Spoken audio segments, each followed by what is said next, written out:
So we are now starting. So welcome back to day 2 of the Healthy Schools Revolution. We have Chef Ann Cooper on with us today. Chef Ann, thanks for joining us. My pleasure. Happy to be here. Thank you. Well, you are certainly a game changer, and Chef Ann is obviously the founder of the Chef Ann Foundation. She has made tremendous change in her Colorado school systems as far as getting the packaged processed goods out of the cafeteria and getting wholesome, made from scratch meals into these children each and every day. And Chef Ann, I'd love for you to share with our audience sort of how you got started in this. What set you on this path of reform and change in the schools? Well, I'm such an unlikely candidate to be a school food advocate. I spent my entire youth in food, not school food, but in restaurants, and I spent decades being a cook and a chef, worked all over the country, had my own restaurant, and there's nothing worse that could happen than on a Saturday night one of the servers came running into the kitchen going, "Chef, chef, I have a screaming child on table 19, what do I do?" And I go, ask them to leave. Why are they even in my restaurant on a Saturday night?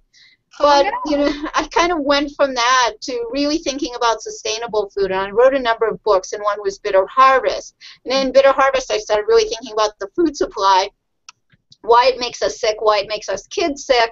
And shortly after that was finished being written in the late 90s, I got asked to go and take over a school in New York. And originally I said, no, I'm not going to be a lunch lady.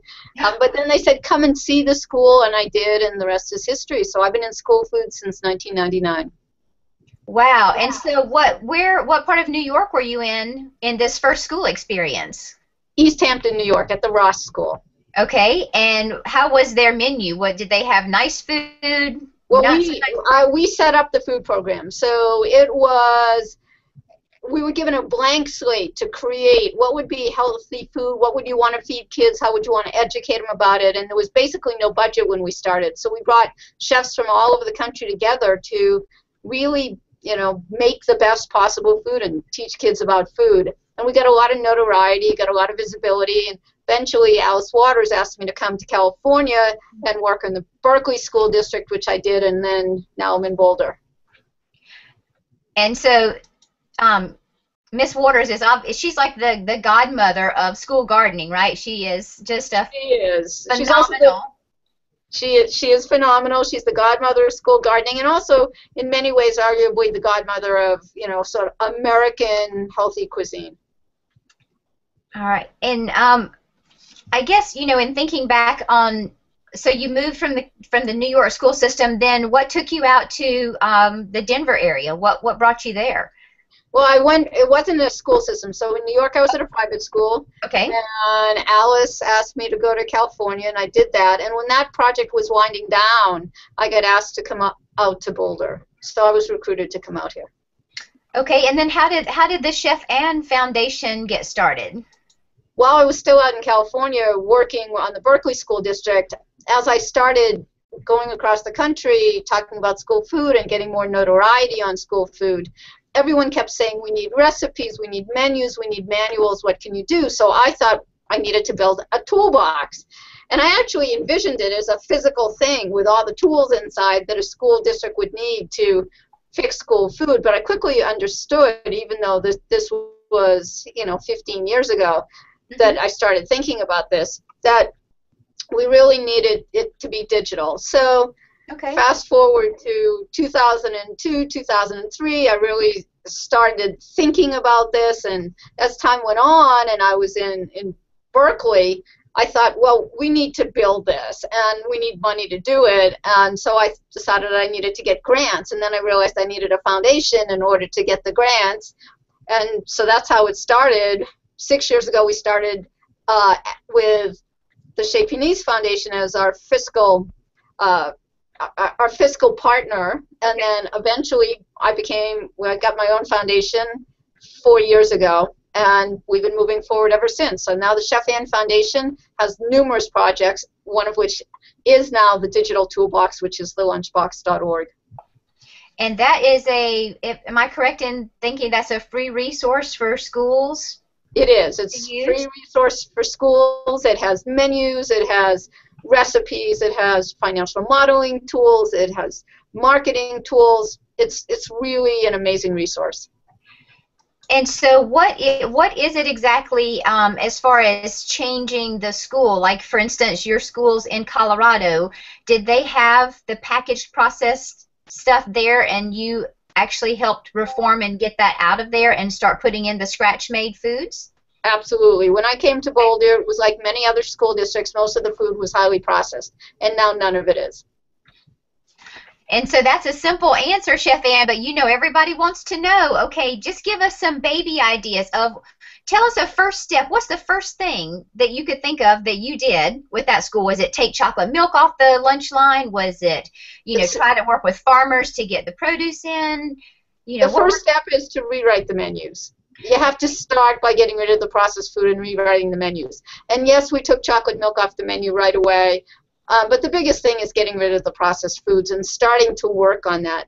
Although I will say for most school districts, a first step could be putting in a salad bar. And through the Chef Ann Foundation, we partner with, we're the managing partner of Let's Move Salad Bars to Schools, which is a collaboration with Michelle Obama's Let's Move campaign, the Whole Kids Foundation, the National Fruit and Veggie Alliance, and United Fresh Foundation. So that's often a first step for schools, is to put in a salad bar.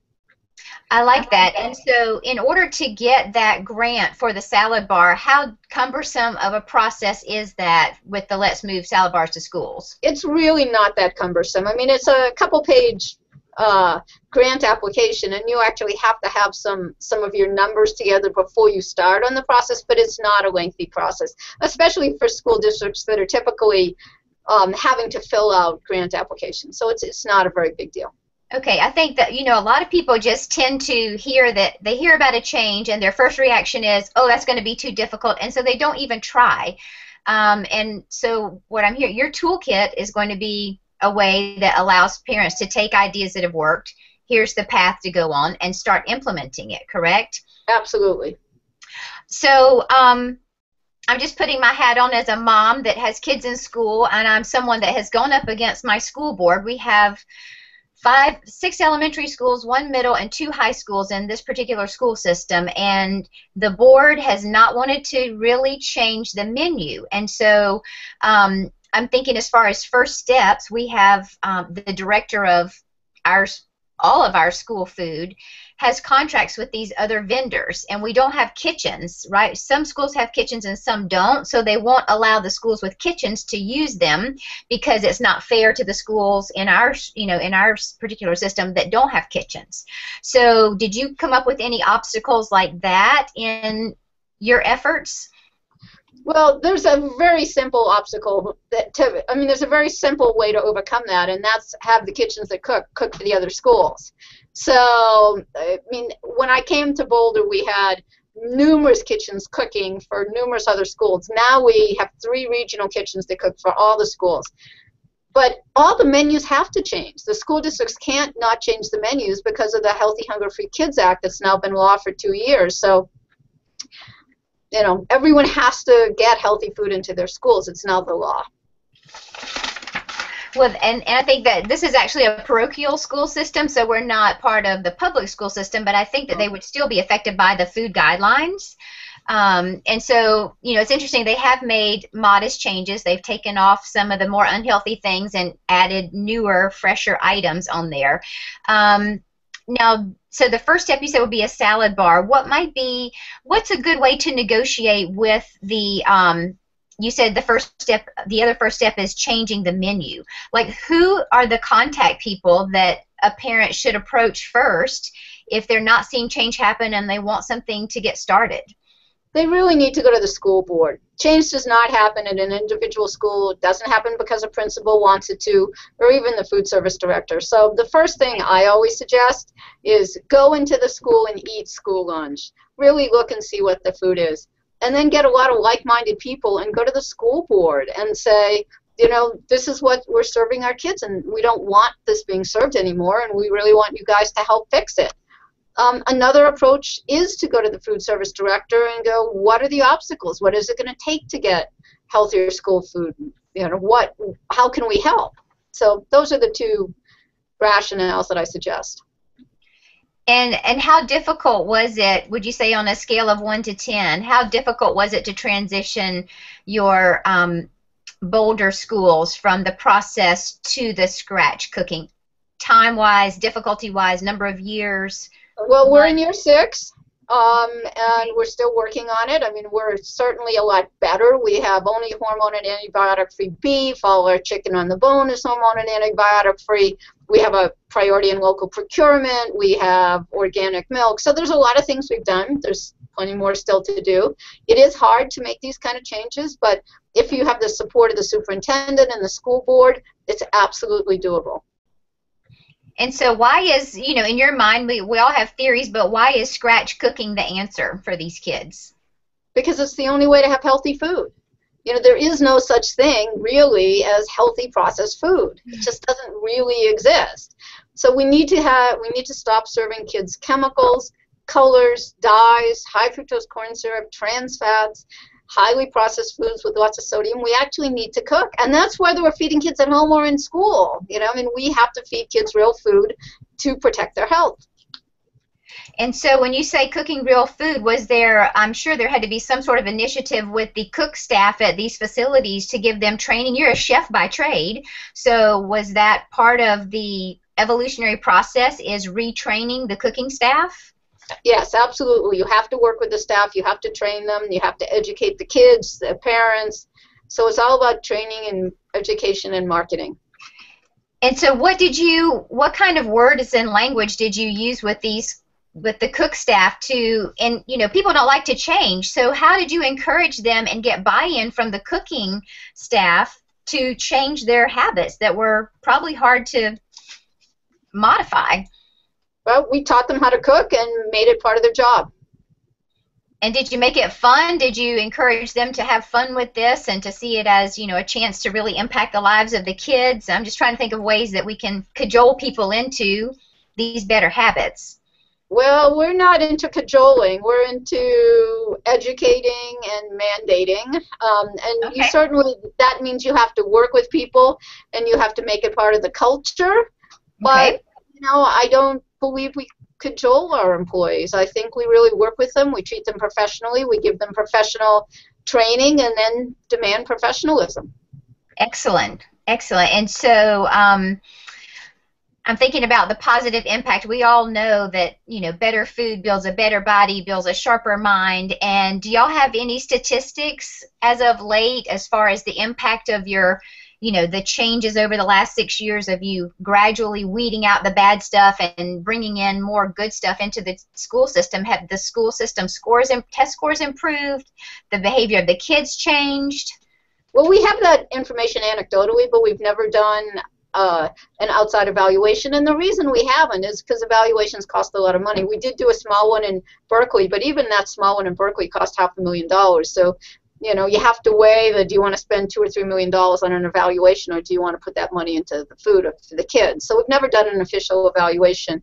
I will tell you that the number of kids eating, we were up 7% last year over the year before, which was up 4% over the year before that. So we know more kids are eating. Anecdotally, we have a lot of positive comments and positive feedback from both kids and parents. Anecdotally, I can tell you that, you know, teachers have told us that there's less absenteeism and less tardiness because of some of our programming. Overall, Boulder does pretty well with test scores, but we've never actually tried to equate test scores to healthy food. What percentage of your school system is on free and reduced lunch? Do you know? 21. 41? 21. 21, okay. All right. And has there been any difficulty with those children as far as getting buy-in on the foods? Are they adopting to foods that they may not be accustomed to or familiar with? We do a lot of education. We actually have a high percentage of the free and reduced kids eat, as you would expect, because they're hungry kids. But we do about 200 events a year in our schools, working with kids, doing Iron Chef competitions, tastings, rainbow days, chef demos, working with the kids, growing their palates, teaching them about the new food. And can this be found? I just heard like 8 wonderful fun ideas for kids, and I'm going, how do I find out how to work that program? Do you share this information through the Chef Foundation? Yes, it's all on the lunchbox.org. Awesome, awesome. Because this is the main goal, is to provide people with resources. They want to do things, but a lot of people aren't creative. And if you've already created something that is captivating for the children and engaging them, then the best idea is to replicate these best practices. So I thank you for sharing that kind of information with your, with everybody that really cares. That's fantastic.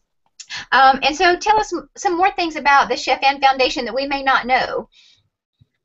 Well, the Chef Ann Foundation, we have a number of projects. So we talked about a couple. We talked about the Lunchbox, which is our premier project. We talked about Let's Move Salad Bars to Schools. We have a Healthy Breakfast for Kids, where this is a granting program where we grant schools money to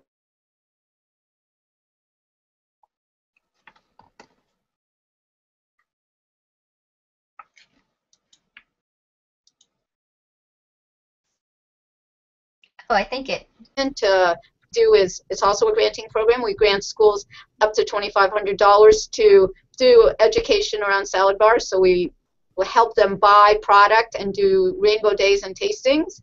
We have another project called the Parent Advocacy Initiative, where we're specifically, this might be important to your listeners, the Chef Ann Foundation has the Parent Advocacy Initiative, and under that initiative, it helps parents work on changing their school to healthier school food.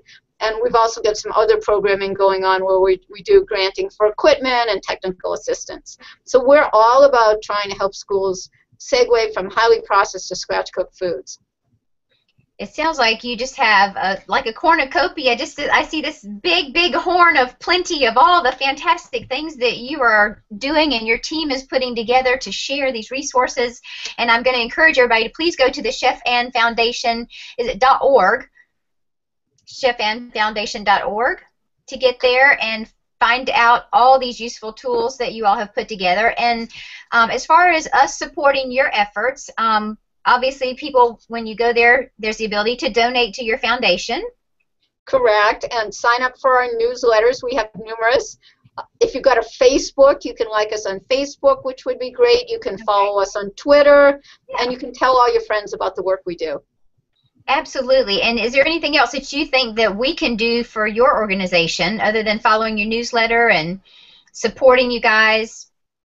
I think that the biggest thing we need right now, because the Chef Ann Foundation and the Lunchbox just relaunched, is we really want to get people to utilize the Lunchbox, to go to the website, to look at the recipes, to help school districts know that this resource is available. So getting the word out there is the most important thing you can do to help us.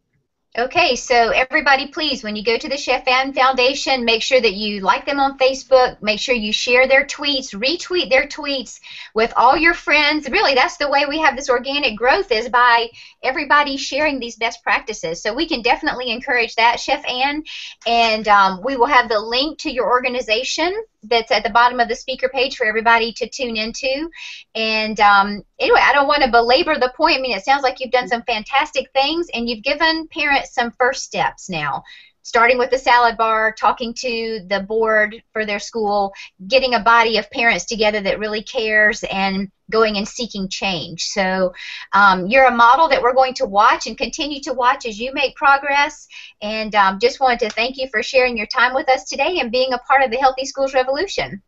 Well, my pleasure. And I hope that everyone takes advantages of the tools we have, that you really do. Not to belabor the point, but go to our website, check us out, sign up for newsletters, share it with your friends, like us on Facebook, follow us on Twitter, and really everyone, if everyone could just do one thing to make school food healthier for their kids, support it, have your kids buy it, work with your school district, support our foundation, all of that will help make our kids healthier and make our planet a healthier place as well. Absolutely. That made me think of one last question, Chef Ann. Like, if I'm a school and I get your toolkit and I have some questions, do you guys have resources available to actually have conversations with people about helping with the change, or? Yes. Okay. So you can email us from the Chef Ann Foundation. You can email us from the Lunchbox. We have a section that's called Ask Chef Ann. So there's lots and lots of tools. There's lots and lots of ways for us to communicate with schools that need and want some help. That's perfect, because I think conversation is key. If we can't have conversation and answer, figure out ways to get around obstacles, then people sort of give up. So thank you for having the presence to keep the communication open and help facilitate all this change around the country. So I'm excited to go pull up a toolbox. I want to see what's in there and pull out the menus and go get a meeting with my board and, show them what you guys are doing and hopefully inspire them to make some changes. That would be fabulous. I'd love to see that happen. Yeah, well, thank you very much again for your time, and we'll hopefully post some wins. People, that's another thing they can do, is post their wins that they get from using your toolbox. Make sure they share those wins with you all. Absolutely. Okay. All right. Well, that's a wrap for today. Everybody, thanks for joining the Healthy Schools Revolution. And Chef Ann, have a great rest of your day. Thank you. You too. Okay. Bye.